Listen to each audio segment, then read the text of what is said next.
कायनात की अफजल और बुजुर्ग तरीन हस्तियाँ अंबिया किराम अलैहिमुस्सलावातु वस्सलाम हैं, जिनका मुकाम आम इंसानों से बुलंद है। कुरान में अल्लाह ताला ने जहाँ दीगर वाक़यात का जिक्र फरमाया है, वहीं पर नबियों के वाक़यात को भी बयान फरमाया है।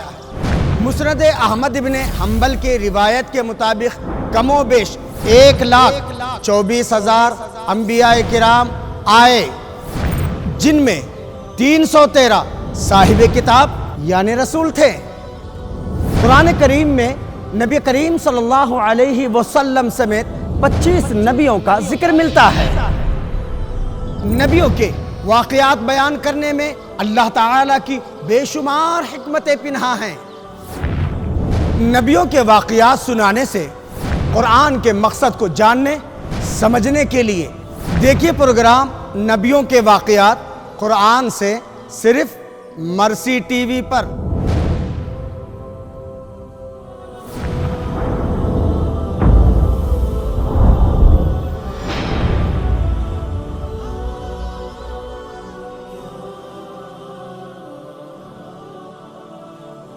देखिए रोजाना रात 8:30 बजे और हर सुबह 9:30 बजे मर्सी टीवी पर।